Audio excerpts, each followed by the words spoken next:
Hi,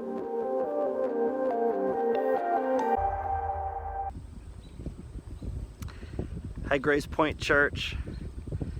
I'm doing something a little bit precarious because I cannot usually do more than one thing at a time, but I am walking as I take this video. Why am I walking? Well, imagine the scenario of you finding a really good restaurant and you enjoying the food, but you eat a little bit too much because it was too good. You know, you ever done that? I think I did that recently. I went to Tony's and I had a gyro and it was huge. I don't know how I ate it. I think it was bigger than my head, but I ate it and I just had to go for a little walk. You ever had to do that? Like, I gotta walk this off. And I started walking and I saw this beautiful, it's like a hidden, no one told me about this, but there's like a pond right behind the church and there's this walking path and it's just beautiful. So I'm just walking because it's good to walk sometimes. You know, you got to walk off all that food, or sometimes you just need to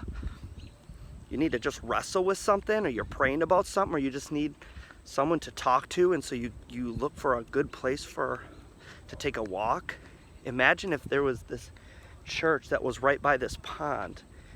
Imagine yourself having a pastor, you know, someone who would want to walk with you, where you could just like give them a call or a text and say like, hey, I want to wrestle with something, I want to pray about something, let's just go walk around the water. You actually have that. You've got that right here in Mundelein. And I'm the guy. So like, if you want to just give me a call or a text sometime and you just want to take a walk around this beautiful pond, I'd be all about it. There's all sorts of people out here. I know it's not easy to do two things at once, but if I can do it, you can do it. You know what else isn't easy? Trying to figure out how to walk with Jesus. That's not always easy. How do I actively follow Jesus? How do I multitask all the different things that are going on in this world? How do I do that? Sometimes we need help. Sometimes we need guidance.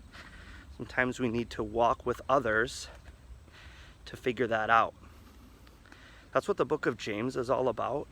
And we're going to begin studying the book of James this next week. We're going to be in it for a few months, and it's all about what does faith look like on the fly? What does it look like when we are normal people trying to walk off all the food that we ate, trying to navigate life, all the things that are going on in life?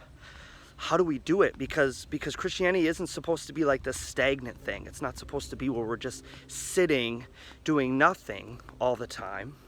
Christianity is an active walk with Jesus. Jesus is always calling us into something new. He's showing us new things in our world that we never saw before.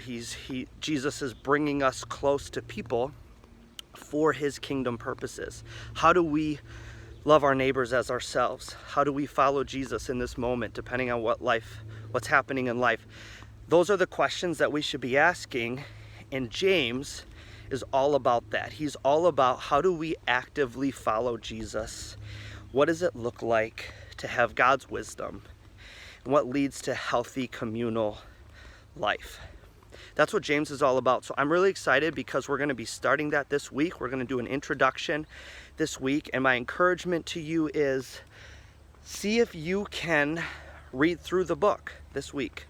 Or see if you can read through it twice or 3 times or 4 times. See how many times you can get through it. The more you read through it, the more you'll be prepared for what's coming. But we'll have an introduction this week. I hope you can make it. If you don't have a chance to read through James this week, then maybe the other thing you could do is give your pastor a call because he's walking. And if you want someone just to talk with, pray with, wrestle with something, I know a little lake thing, whatever this is, a little water area, I know a little path. I'd love to do that with you. So give me a call, shoot me a text, give me an email. Let's get to know each other. Let's figure out what God wants us to do with our lives. See you Sunday, or hopefully earlier with some of you.